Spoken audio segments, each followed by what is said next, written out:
Hello there and welcome to episode 45 of the Late Challenge podcast.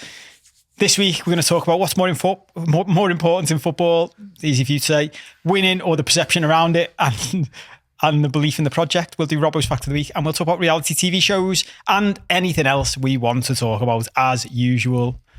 But I was looking on the footy front. I was looking at the league table. And this came up a few weeks ago and I was going to do it. I thought, I'm going to do it anyway now. I was looking at the league table and comparing it to last year at the same time. And it was actually more poignant a few weeks ago because, Joe, everyone was, including us, but when everyone was in the proper height of the Spurs loving and raving off Ange. Yeah, Ange ball. Big Ange ball and all that.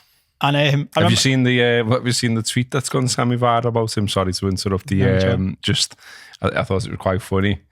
It's like, after all that about Postecoglou, turns out he's just Brendan Rodgers with a didgeridoo.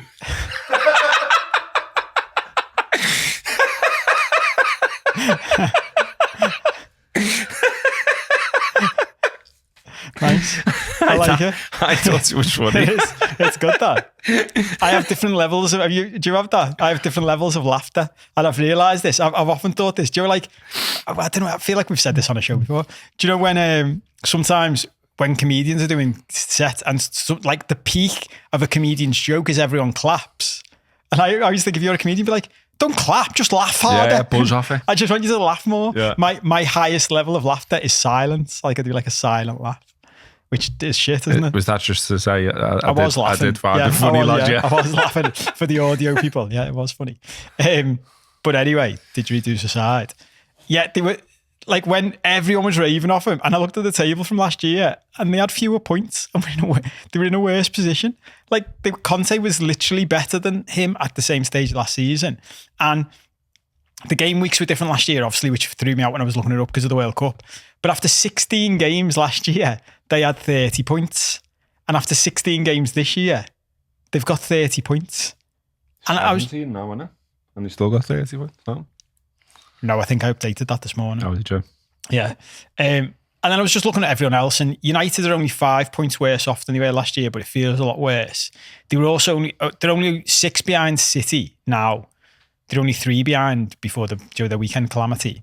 They're 10 behind the league leaders, which is us. Right? Now, and they were 11 behind Arsenal at the same stage last season, so they're closer to the top of the league.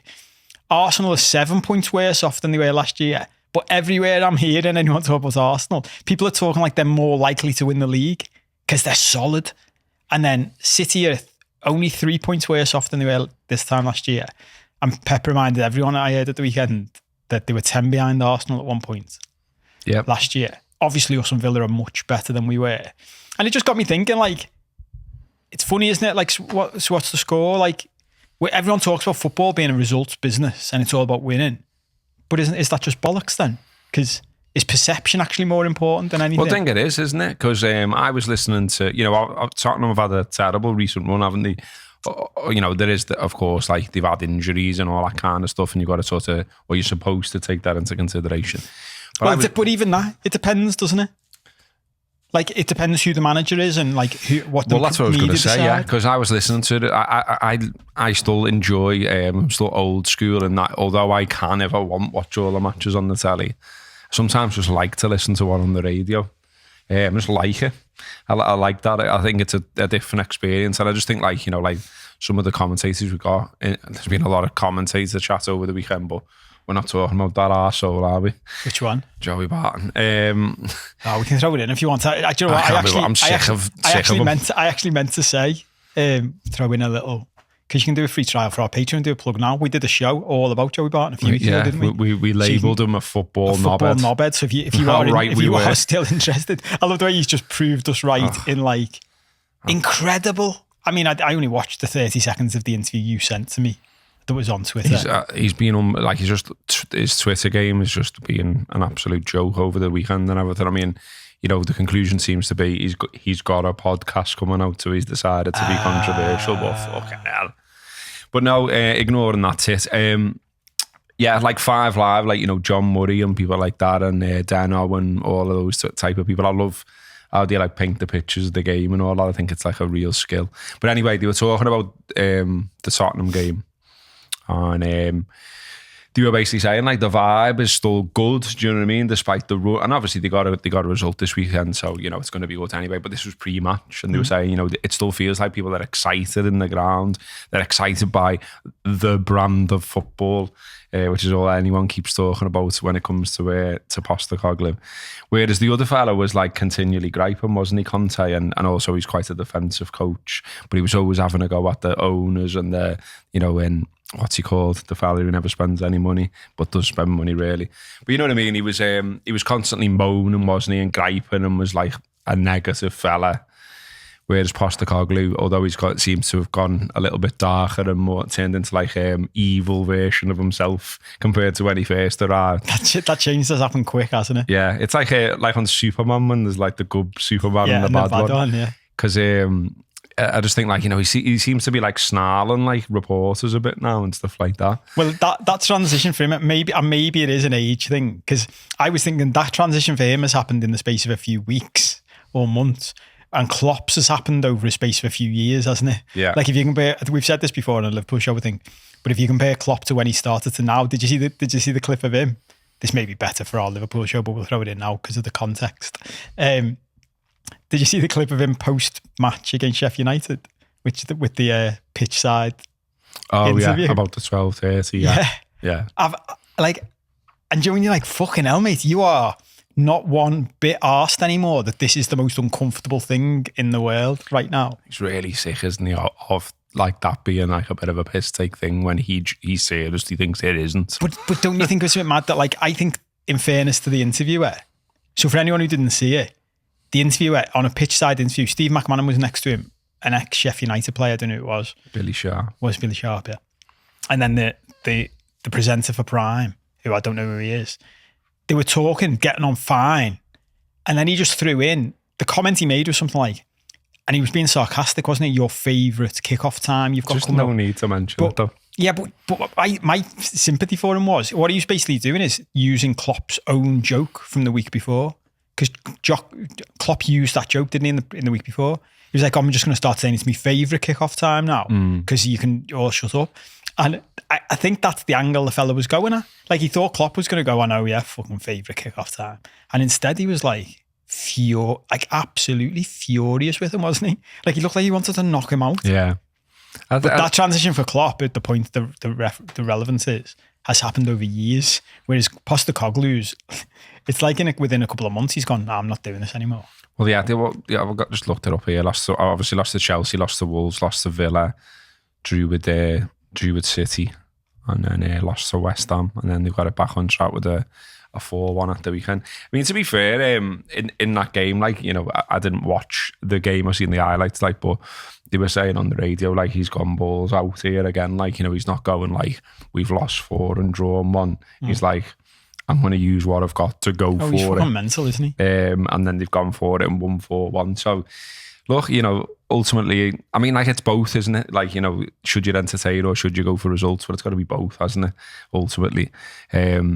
We've had this, haven't we, at Liverpool, when we had Houllier. It's like, there was a period where a couple of times, really, like, it looked like we were going to challenge for the title. Some of the footy wasn't the best. It was quite defensive at times, wasn't it? But you took it.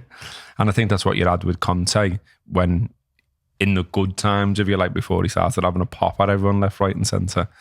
But yeah, Postecoglou's obviously more interesting to watch and still new and still in his honeymoon period and all that, isn't he? I mean, like, he's stopped the rot there, hasn't he, now? But I'd be intrigued to see how long, they do keep letting it go. I mean, I thought the Forest stuff was interesting. Like, they were basically saying, like, Cooper could have got sacked at the weekend if he'd lost to Wolves. Obviously didn't do. But the game before, I thought it was interesting that there was all this media talk, narrative, as we always say, that, he could go and, like, he was under loads of pressure and all that. And then the fans off their own backs, like, if you like, decided to show support for him after the heavy defeat. And he was saying himself, wasn't he, I don't deserve that. But I thought it was interesting that their fans did that. They were like, well, this is our man and we still like him and we think, it's sound that he's got us in the Premier League and all that, and so we're going to show our appreciation. It's like, yeah, that doesn't fit the big media cycle of this is the next fella in the sack race. Because a lot of this is that. I mean, look, it's always been there to an extent, hasn't it? But I think it's definitely got worse because of the proliferation of football media, and now it's 24/7, and now, you know, a lot of even big media companies take on how to achieve anything in media now is be the most controversial, say the most controversial thing, say someone's under pressure or say someone's going to be sacked or whatever. I find it boring myself now. Like, I'm really bored of it. I'm just sort of like, oh, right, are they the crisis club now then, are they? Yeah. Do you know what I mean? Do you know the problem though? Like, I think about this a lot because of this, because we do this and I do, like, my whole business life now is linked to online, as lots of people's are in, you know, if you've got your own business. And I think about that a lot. Like, you will get more clicks if you, I remember having this chat with someone once, like, and I literally showed them examples. So I'll give a specific example. If you set up an Instagram page about ADHD and you just make it like just a woe me page and everyone can just moan and just tell everyone how hard it is, and that will grow much faster than if you have one that like shows you how to deal with it properly, like take responsibility and this is how you sort your life out. And it's like this, like if you do a football podcast and you go fucking ridiculous and you shout stupid things, and you'll get more clicks. Well, we know this even from this. Well, we live this, don't we? Yeah. We live it now, and we have this conversation behind the scenes. And I think I told you I had the conversation once. I might have said it on one of our other shows with a marketing expert years ago. This is like 15 years ago. And I was at an event and I was sitting next to this guy who's the head of a massive marketing company, and I was telling him about the Anfield Wrap. And he said to me, yeah, he went, do you want some advice? He went, you should just, because it was when we used to have like 10 people in a room. And he said, just have one, I must have told you this at some point. Contrarian. Just have one person. He went, just pick someone on every show. Yeah. And no matter what their actual view is, just tell them to take the opposite view to everybody else and argue it like their life depends on it. And he went to me, you'd be quite good at that actually, because you're a trained lawyer, so you know how to do that. Do you know what I mean? You know how to argue the other side. He went, that's the likes of TalkSport and all them. That's what they're built off the back of. So it's mad because we'll say things like, we've had it on this even, people will say to us, when we ask people what they want, they'll say, don't do too much footy. But what we've seen is, if you do footy, hence me starting this show with footy again, more people will watch it. And to my long-winded point here is, there's a difference between what people say they want and what they actually want. And the reality is, people stop to look at car crashes on the other side of a motorway still, don't they? Well, I think as well, like, you know, it's just grim as well, isn't it? A little bit like, we, you know, like I was watching that, I've seen them before, I can't remember them. I'm really good lately at remembering names. I had someone had a big go at me over the weekend over lots of things, which was all a bit weird, really. On Twitter? Yeah, but one of the things started, like, they migrated to YouTube for bigger comments, having a go at you and me then. Oh, nice. And one of the things was like fucking bringing me in. Forgetting like dates of things, as though like this made me some kind of lesser read. I was like I love it when people do that. Get your history right. I felt like saying, like, mate, like I love me kids. Yeah, I have to like properly think when they were born. Do you know what I mean? So like, if I can't remember a fact about Liverpool off the top of my head, it doesn't make me less of a red. It just means your memory's not that good, or I've got loads going on and there's a bit of a fog up there. You know what I mean? That kind of thing. But what I was going to say is, I wonder as well. You know, we've talked before about where the media's gone and about, you know, the focus on negativity and all that kind of stuff. I think as well, like, you know, if you think about where social media's gone or where it's took us or where it's held our hand to. I was going to say about the fella who I'm going around in mad tangents here in one speech. There's a fella, Stefan something, and he's always doing like sort of self-helpy type videos, but he's done quite a few about like mobile phone addiction. And I seen one over the weekend where he was just saying that, you know, if you're taking your phone to like every room in the house and you're putting it on the table in front of you, or even when you're out with your mates, like even doing that, it's saying like that's more important than you. Yeah. Do you know what I mean? Like, and he said it doesn't make a difference if you turned it over.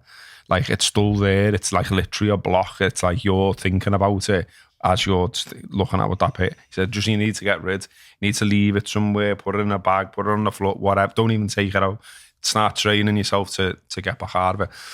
What I was going to say was that his little thing shows you how much they are part of our lives now, and how many times you turn to social media or whatever. And look, I've had me times off it, but I find myself drawn back in. And I'd love to know what percentage, like, I don't know how you would ever work this out, but what percentage of what goes online, or certainly the comments and things like that, is negative. Because I was going to save this for our Liverpool show, but we'll do it here because we've arrived here. I said, I watched our game while simultaneously working. Like, I was doing a shift on the papers, but I was doing it from home. So I've got the tally on here with our game on.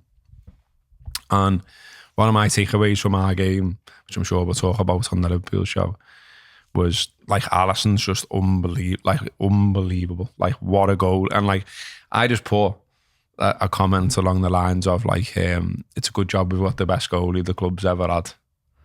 Now, I don't see that that's a huge source of conflict personally. Do you know what I mean? I'm 47, and in my lifetime, I've definitely not seen a better Liverpool goalie. I'm happy with that opinion. I got like the one fella in particular who seems to have rowed back. He's probably watching because he says he likes the stuff. I was going to just leave this, but I'm not going to now. I'm not in the mood to leave it. He was like, so you didn't see Clement? Blah, blah, blah. And I'm like, look. And a couple of people came back about Clement, and I just said, okay, well, genuinely, like, I'm not seeking an argument. Tell me what he was better at. But I don't think because that lack of nuance, I was genuinely like, if you watch them on the regular, what was he better at? Not arsey. You know what I mean? Just I want to know. I know he played all those games. I know he got that record for clean sheets. I know he did this and I know he did that. But that's part of a team. That's not his individual goalkeeping talent, is it? It's just that I can't see personally what there is loads to improve on in Alisson's game. I think he's that good. Because one fella starts going shot stopping and athleticism, and I was like, Clements was better. Yeah, and I was like, I don't see a lot wrong in Alisson in those departments. I'm not being funny, mate. How you can claim anybody who played footy in previous generations when they're going on the aisle and running around was with more of an athlete. I know, yeah. Do you know what I mean? Ray Clements probably had 10 pints after every match. He wasn't more athletic. Someone referenced Grobbelaar as well, and I just thought, I'm out. Jesus Christ. I'm out. Get off. But they're the moments get off Twitter. If ever I get ventured back into Twitter, dragged back in for some reason, they're the things that make me go, remember. But Bruce Grobbelaar. I nearly joked to you before saying you think he's better than Grobbelaar. but the way there's people genuinely saying it's like that's a classic example of, that's a positive tweet as I'm writing it. Yeah. Basically saying we've got the goalie we've got right now. That's a thing now as well I woke up to today. Right. Apparently I'm a wolf for calling goalies. I'm made up. Because it's keeper. That's what you get from me. You take the piss out of me calling them movies. Movies as well. Goalie. What do they want you to call them? Keeper. Oh, fuck off. I fucking hate this world, I'm sick of it. That's what I mean. That's what I'm like with it. Because like, if you've got other shit going on as well, and then you just see, like, you shouldn't be harsh, should you? And like, I'd like to think I'm fairly intelligent and all that, but like, just sometimes, like, you're just like, will you fuck off? Yeah. Like, literally can't say it without someone saying, yeah. Say that. Thin-skinned him, that Robbo, though, It is funny though.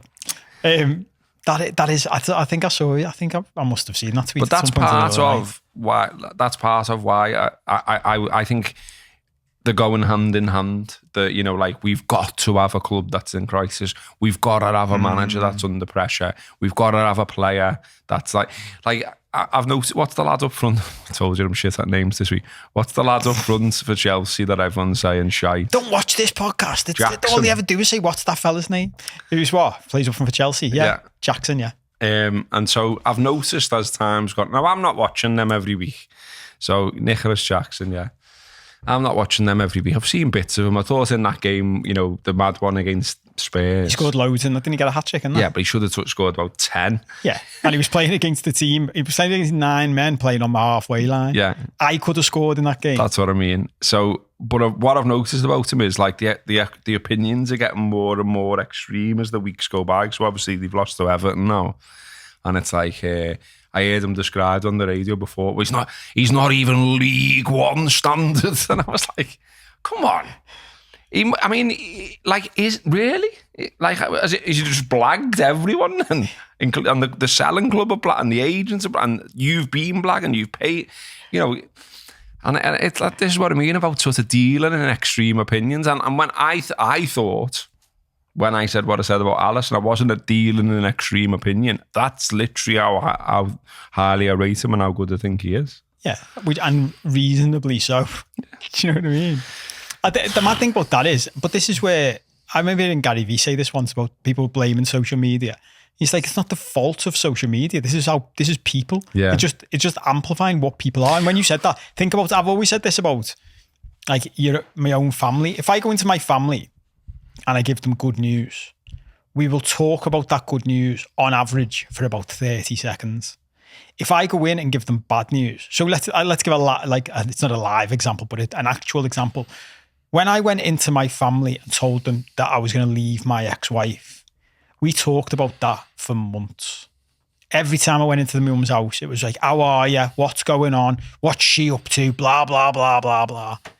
I go in and say, I've won a new fucking big contract in my business or done a deal, and genuinely it's like, oh, well done. Right, on to the next. Let's talk about someone else's drama then. Yeah. Because everyone's addicted to drama. Like that's why soap operas were created, isn't it? I was just about Someone to was say saying this to me at the weekend, like the olden days, it was people across their garden walls, like gossiping about the neighbours and that. And then some bright spark went, I'm going to put this on telly. And that's literally what happened. Like, that's how it started. Well, we're going to fucking talk about it. But even they have got like more and more extreme though, haven't they? I think. I mean, because if I think about when I was a kid, I watched a lot of soaps because they were on. They were on in my house. They were on in both grandparents' houses. And I can remember when it's Emmerdale now, when it used to be Emmerdale Farm, or is it the other way around? Yeah, it's Emmerdale now, isn't it? Yeah. And it used to be Emmerdale Farm. When it was fucking Emmerdale Farm, it was like tame as fuck, wasn't it? Do you know what I mean? Like, no, Mr. Wilkes. Yeah. And like, you're having another pint. It was called Emmerdale Farm, for fuck's sake. That's what I mean. Farm. And it was like, and then like, as time went on, it was like fucking aeroplane crashes and all kinds. Yeah. And it was just this like, is my favourite thing. And this is mad because my dad used to be an insurance man, right? And like an on-running joke I would have with my dad is, and he would go to me, no one in that street would be able to get house insurance. Do you know, in any of the streets? Yeah. Like in Corrie, it's the same in Corrie. A tram came off the fucking like train track and crashed into the street. Yeah. And that's after fires and floods. And he went to me, genuinely, like any insurance company would be like, we're not insuring that street. Yeah. You won't be able to get house insurance. Because why the fuck would you? It's fucking wild. I think the writers, like, I do wonder, like, about. I actually had an opportunity at the weekend. I wish I'd taken it now. Like, it was a bit of a weird one. So on Friday, I went to see. There was a gig in South Liverpool, St Michael's Church, and it was Paul Weller, John Power, and a couple of other artists, like, and it was one of them, like, it was really low key how they announced it. It sold out straight away. I was gutted that it was sold out because I've been to a lot of gigs at that church, and I would just put on their page, like, I tried to get one, and seen it straight away, and it sold out, blah blah blah. So I just put like, gutted, like, I've been to loads there, and I really want to see Weller. Like, seen him quite a few times, obviously big fan and all that. Anyway, some fella who didn't know, like, replied to it like days afterwards saying, did you ever get sorted, mate? So I was like, oh no. And then he messaged me and said, I've got two there. My mates can't go, type of thing. And anyway, he sorted it out, like, face value and all that. No big scam or anything like that. But you had to, like, because they were worried about touting because it was Weller, you had to be with the person who bought the tickets. They had to show ID, all of this kind of stuff. So I had to, like, meet him. So anyway, like, I'd added him back on Instagram, and as you do, and he'd obviously done it back because he's sent me a message since saying he's watched this now. Because he was like, I like the podcast. But like, I obviously looked at his Instagram and I was like, oh, he writes for telly, this fella. And he's done acting as well and all this. And so I met him and didn't know him, met him to get in, and he was dead sound and with his missus and all that. But part of me was dying to say, like, oh, how did you, like, any job? You know what I mean? What like, do you know what I mean? Because when I like look, it sounds like I'm stalking him now. I don't know if I was like that about whether to tell the story. I wasn't stalking. It was an interesting, you know what I mean? When I seen what he was, I was like, I wonder what he's worked on then. Yeah. So I looked and he like done stuff for like loads of soaps and the bill and all this kind of stuff. But I'd love to speak to someone like that to just say, how do you stop yourselves from just getting more and more extreme? You know what I mean? Because you've got, if you think how often they're on, you know what I mean? You've got to keep on dreaming things up. Like that must be how you'd end up getting to trams falling off tracks and airplanes hitting a farm and whatever else. Like, can't even remember half of the ones that happened in Brookside now, but loads of them were quite extreme by the end, weren't they? Didn't they hang a drug dealer towards the end? If I remember rightly, yeah. A drug dealer like moved to the road and like they'd had enough type of thing, and then they ended up hanging him. Well, that shows you, doesn't it? Like, think about anyone who's been with us from the start knows, like we both watched the first episode of Brookie, didn't we? And that was the thing that jumped out at both of us. It was just like boring. Yeah. Even like the start of the show was just like all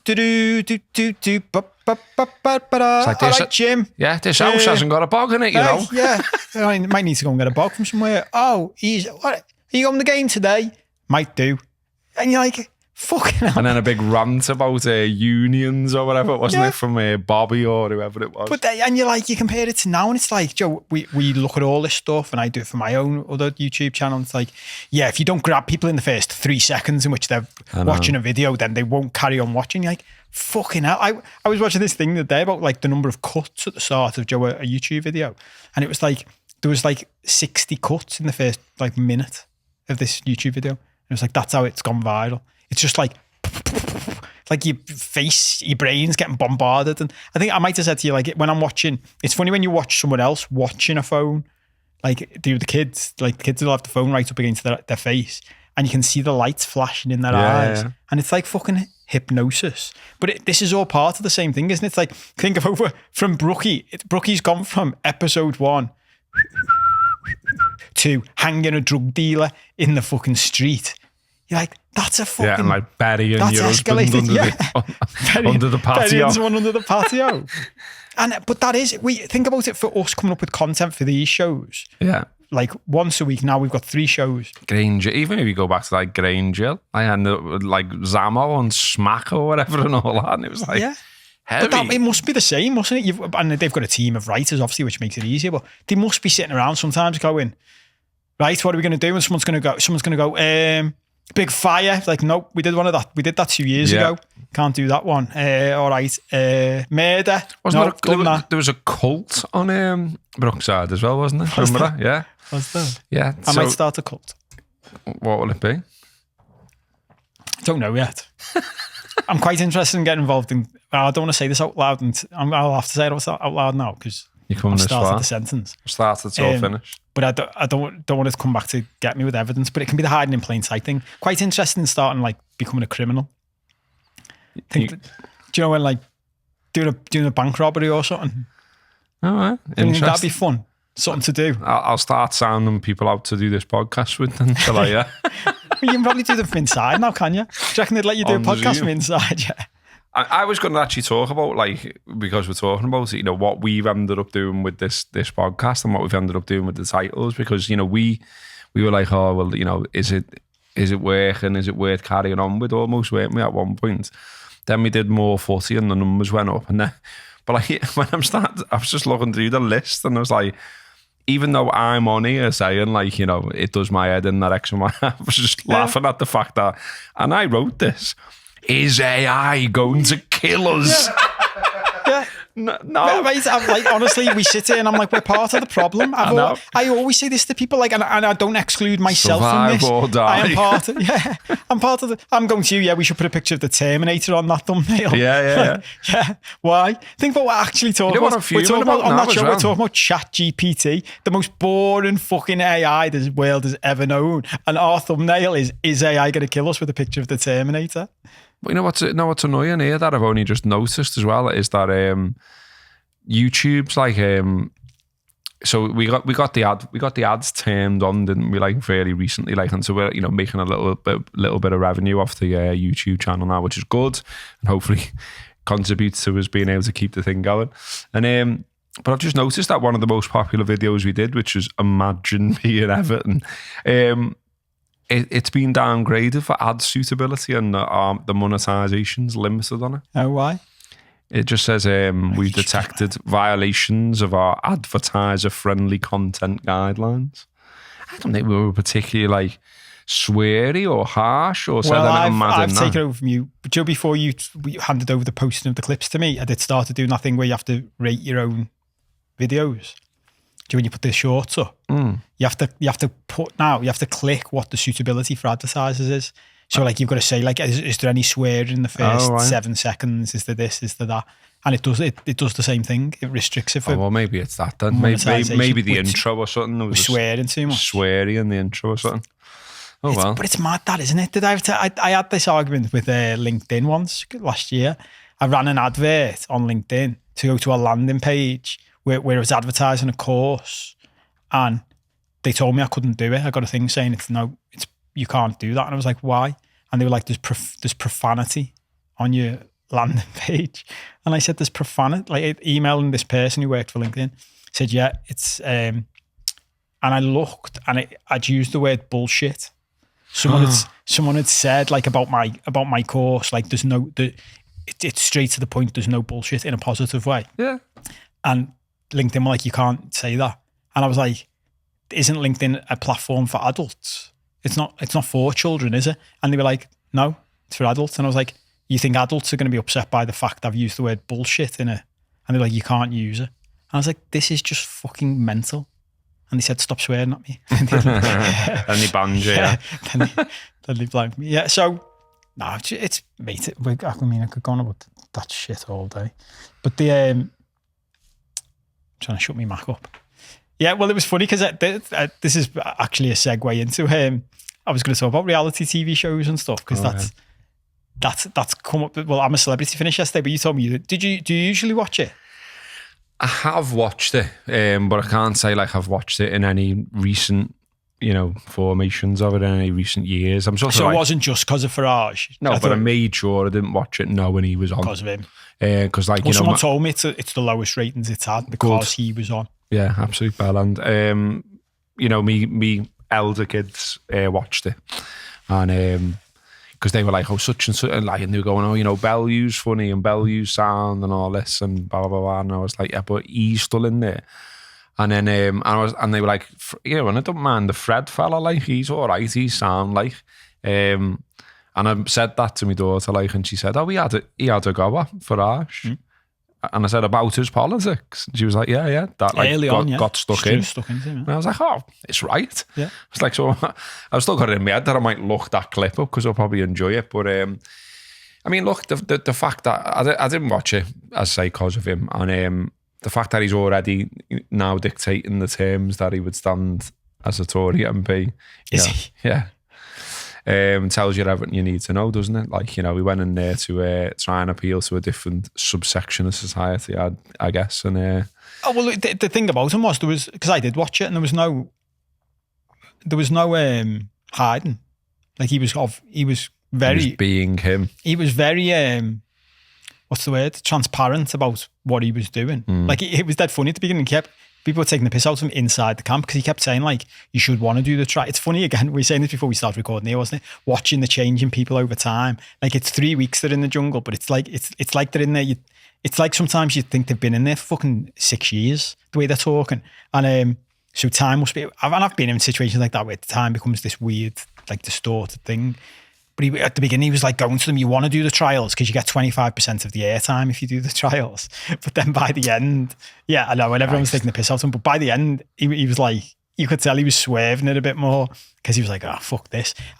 But this is the thing about him, like Fred, yeah, I had to go with him, but they ended up quite close. Him and Farage were quite close. And the mad thing for me watching it, because generally speaking, I think he's a knobhead. Like I do not agree with his politics one bit. And that happened a lot in there. People talking to him saying, I don't agree with his politics. But when you boiled it down to humanity, like he actually reminded me of my dad, which was mad. Me and Siobhan were sitting there watching it, and the number of times he'd do something And she'd go to me, God, he reminds me of your dad. And I was like, yeah. He just came across as like just an old fella, which is what he is basically. And, you know, with some outdated ideas, but also some, you know, I was saying I wish there was someone in there who could have because Fred shouted at him and other people had to dig at him, but no one sat there and like unpicked his, do I'd have liked to just sat there and talk to him and gone, well, okay, but because he was saying like, you know, we can't just have unlimited immigration into a country. And I'm sitting there going, yeah, well, I'm sure we can all agree on that, can't we? Yeah. Let's have a conversation about that then, Nigel, because, you know, from what I could see, your politics and what you were pushing for Brexit was complete fucking lies about it. I remember one of the ones I saw was, there was this thing that if we stayed in the EU and Turkey joined the EU, 6 million Turkish people would move to the UK or something like that. And even like the head of Turkey was on telly at some point saying, how arrogant of British people that they think 6 million Turkish people want to live in Britain. We like our country, thanks very much. We don't think yours is that great. And I was laughing at that. Turkey sound. Yeah, exactly. There's more people going in the fucking other direction, isn't there? Yeah. But there was no one who sort of just unpicked him like that, because there were times he would have a throwaway comment. That's it. Might not have made the edit. But this is the funny thing, isn't that something else I was thinking about it? And this is about life generally. It's edited. So actually how you come across, Frankie Dettori was in there. And I said when he came, he did that thing where they bring in two celebrities late and it was him and Tony Bellew. And I said, we'll be boss him because he's dead like charismatic, isn't he? That's why I see he comes across over the years. I hardly saw him. He was the first to be kicked out. And it was one of them where you're like, so has he just been dead boring in there? Or has he just not made the cut when they've been editing stuff? And you just don't know, do you? But that's, for me, I love this, like life imitating art. Anything like this, it's the same, isn't it? You never know what's going on behind the scenes of people because it's on telly, it's on YouTube or whatever. And you know, you mentioned our clips before, even that's like another example of human behavior. Like, you know, some of the comments that we get on the clips, you know, like there was one, wasn't there, where from last week, I think, where I was talking about, you know, goalies, keepers. Yeah, whoa. The fella between the sticks, wasting time. And someone had put like, oh, it's all right for Liverpool to do. And I was like, I haven't said that. I've said at the start of the season, they said they're going to crack down on that. And goalkeepers are still doing it, and probably including our own. It's not about Liverpool this or Liverpool that. It's about the game. You're allowed to talk about the game and it not be a Liverpool thing. Anyway. But that is funny because like I spent a lot of time with family over the past few days, Siobhan's family, and we were talking about that a few days ago, like after we'd left them. I have a limit with how much time I can spend with other humans, but especially family. And doing just like, I'm done now. I need to leave. Unfortunately, my partner is the same. So like we're on the same page. But the number of times like we'd be witnessing conversations between other people. And that's the way, like in real life, that's how it's going. It's like, I can't even think of a good example, but it's literally like, well, I never said you'd said that. Well, you said this. I said that. What? And you're just like, no, you're arguing over nothing. We had an example a few months ago, which was hilarious. Like me, not technically my mother-in-law because we're not married, but like Siobhan's mum said to her husband, she got a cob on. I was laughing. And I'm fairly new to the family, but so like doing you just easing your way and stuff. But I actually said this out loud. It's funny that she got a cob on with him, and then when he was like, why have you got a cob on with me? And she went, because I know in this situation, you're gonna get a cob on in a minute. And I went to her, so hang on, just to be clear, you're getting a cob on with him in advance because you're predicting that he's gonna get a cob on in a minute. And she went, yeah. And you're like, that's mad, that, isn't it? Yeah. And then you put everyone on the internet and give them a chance to say stuff out loud. And that's what you get, escalated by billions of people. Yeah. That's why it's fun, isn't it? So do you watch any, like, because reality TV is that, isn't it? Like everyone getting to look inside other people's lives. And it's mad, I said on here, obviously, I was thinking that even as I wrote this, the Kardashians thing is mad, isn't it? Like when you think of the impact the Kardashians have had on women, young women in this world, like literally if you walk around our city, it's like Kardashian replicas everywhere, the way they look. You're like, that's wild, that, from a reality TV show. But do you watch any of them? Not really anymore, no. I mean, Did you ever? Yeah, like when Big Brother and stuff like that first came out, I had to go over it, and like, but we're going way back, do you know what I mean? Like, I mean, it's like, I can remember what's his name when he was on, Craig, because of Craig Phillips. Yeah, I was thinking about him the other day. Shada. He won the first one, didn't How can you be so sly? Yeah, I remember him, and then he ended up with a DIY program, didn't he? Yeah. But when I was living in Formby, you would see his, because he's got a DIY business now. You could see his, and he's got his face on the side of the van. Oh, is that where it is up there? Well, I saw his van up there, so whether it's based up there or not, I don't know. But that must be mad, doesn't it? Because think about his life. Like, he's had his 15 minutes of fame, done some TV, and he did some TV presenting and that, didn't he? Yeah, he had like a DIY show, didn't he? Yeah, and then he's just come back to being a fella who's got a DIY company. Fair play. So yeah, I watched it then, and then as time went on, it just seemed to, I just lost interest in the format of it, really, and nah, they're not really for me. Like, just can't be bothered. Don't feel like I've got the time for them or the inclination to watch them. To be honest with you, I'm just still watching Slow Horses, which I've recommended previously on here. Slow Horse. There's a new series of it out now. Show. Yeah, it's a series about the MI5. Well, it's like a group of MI5 agents who are like not very good, hence Slow Horses. And yeah, it's a series of things that they get involved in. But it's really good. What's it on? It's got Gary Oldman in it. Apple TV, officially. Officially, I like that you said that. Yeah. Yeah, are we allowed to talk? We're going to have Busy's knocking on our doors for all the time. Imagine if I get a knock. Imagine if I got another knock on the door. My neighbour's going to be like, Busy soon, won't it? And it'll scrape everything we've ever said on here. And then it'll say, hang on, sir. So, imagine that. Fucking hell. I don't want to talk about this on the public show. I'll talk about it on the Patreon. Mr. Cope, we want to stop having to knock on your door. What's up to you, sir? You're breaking the law again. Yeah, this one's not as bad. Do you want to, I'll mention the Barry's tea thing in a minute, but do you want to have you got a fact? Oh yeah, I've got a fact, lad. Don't worry about that. So when we talked about facts on here, I'm still keeping them Merseyside. I'm still going. What are we on, 45 now? I was thinking about this before I even came in. Are you going to do the full year and then reassess? Yeah, I think so, because I think it's getting harder and harder now, I would say. There are still there's quite a few where I just think, oh, surely everyone knows that, so I don't do them. And I'm probably going to have to do a few of them as we get to it. But yeah, I think that's a good idea, because I'm feeling the pressure now. But Someone asked me about the crisps the other day.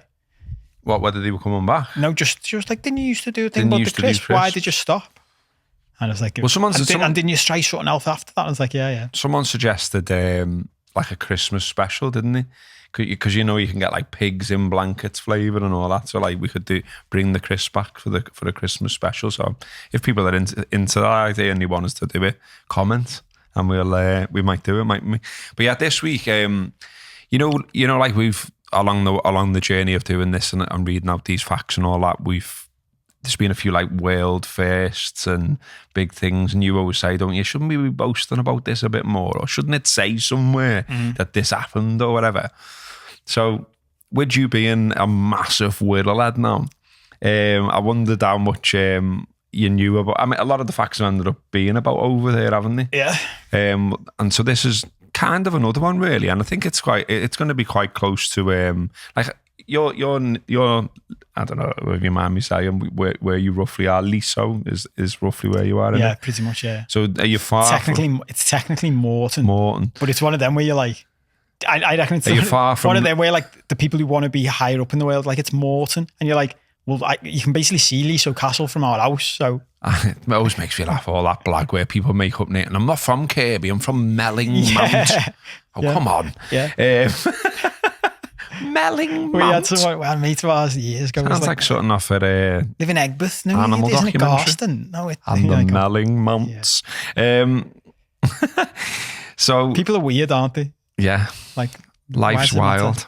Yeah, but this is what I mean. We're going on, but I'm just going to keep interrupting you to your head. Okay.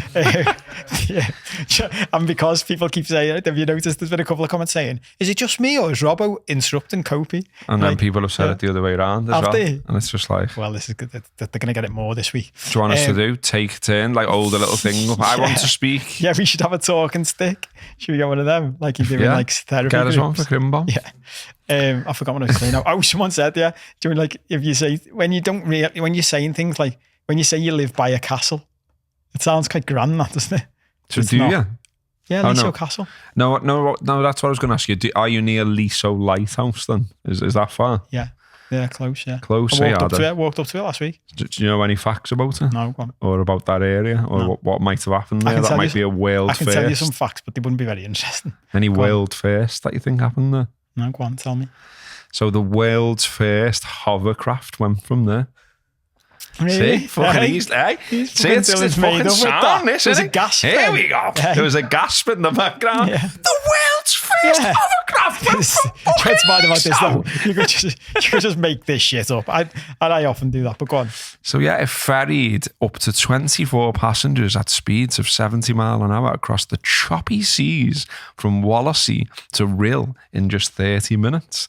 The brochures boasted of taking your place in the world's first hover coach, they called it. There was due to be 6 daily services between Rhyl and Liso between July and September in 1962, with tickets being £1 each way. The first trip did take place as planned on July the 20th from Rhyl to Morton, which, it's literally calling it Morton in this as well. Landing at a jetty about 100 yards from Liso Lighthouse with 24 excited history-making passengers on board. But engine trouble, bad weather and high waves only allowed flights, as they called them, on 19 of the planned 59 days.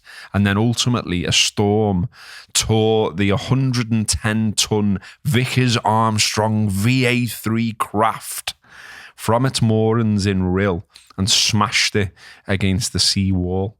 And it was then permanently withdrawn. The last service was on September the 14th, 1962. And eventually the whole thing was pulled apart, and that was that. But yeah, apparently passengers flew. As I said, that was what they decided you were doing. You flew in airline-style comfort with luxurious seating, an onboard loo, double glazed windows, and the services of a steward. And yeah, you could travel those 15 nautical miles over to Wales. And the mad thing about this is, when I saw this today, I thought, I feel like I've heard that floated as an idea more recently. And bear in mind the amount we talk about having a shit memory. And I was fucking right. And I wasn't really made up with myself. So in 2014, a hovercraft firm announced that it was planning to launch a service from the North Wales coast to Liverpool Airport. So slightly different, but not a million miles away. They talked in their bump about this Rhyl to Wirral service 50 years previously.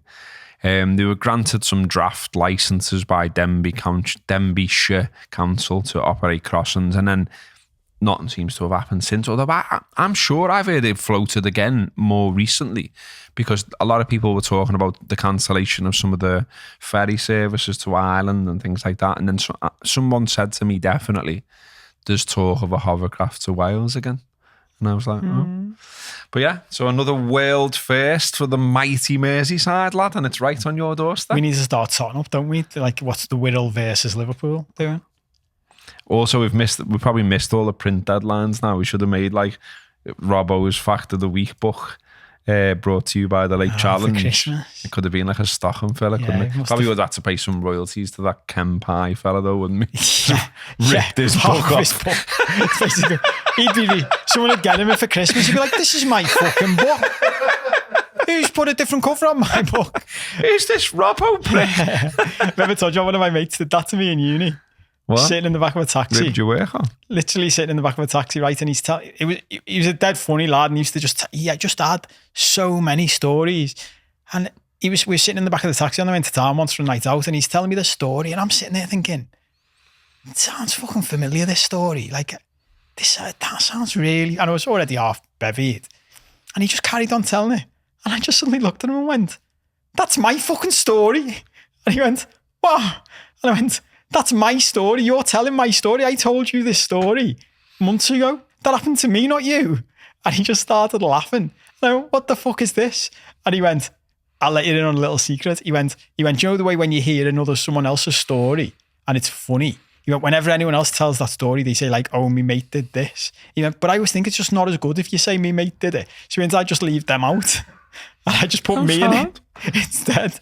I was like, so that's why you've got so many fucking stories. He was like, yeah.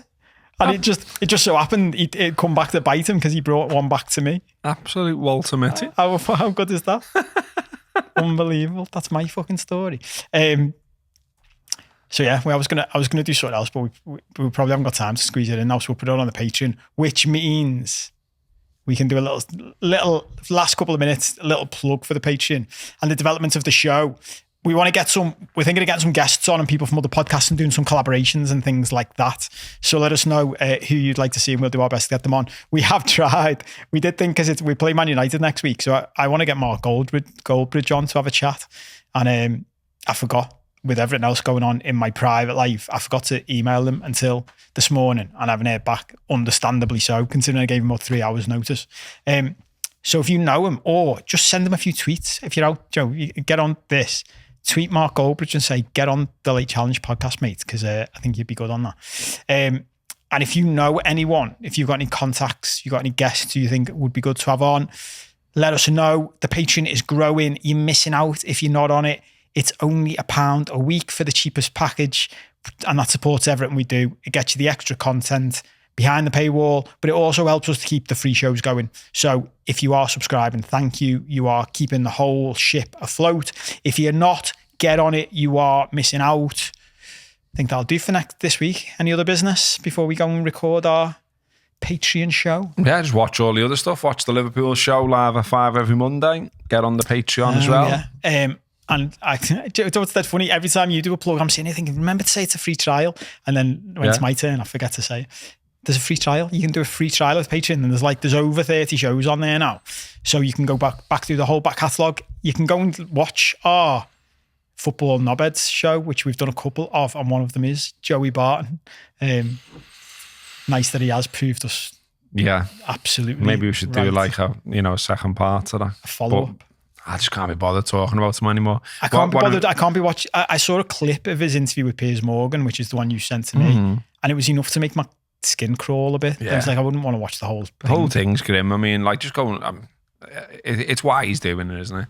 So it's the way he presents himself, though. Even do we try? He's gone back to that thing where and I guess he's never gone away. I just haven't seen him when he's trying to present himself as like this, thought leader, faux intellectual. Yeah, philosophical, and then says stuff that you're like, that's just wrong. Yeah, and then he's literally calling people like names on Twitter, and you're like, that doesn't add up. There's the real you, mate. Yeah.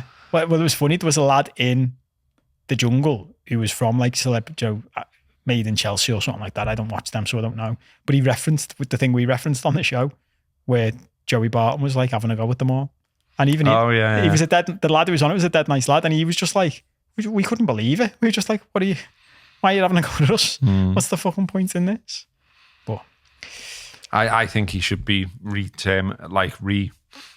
thought of in a new way, like, because I think one of the things that gets up my nose is that he's associated with Heighton. So yeah, I just like to say he doesn't live there anymore. So Widnes, he is yours now.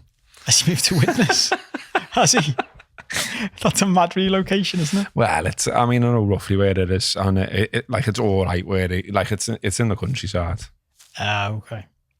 Widnes is all right before anyone starts getting on me back. And I'm just saying, I still work there. I'm just saying, you can have them. Yeah.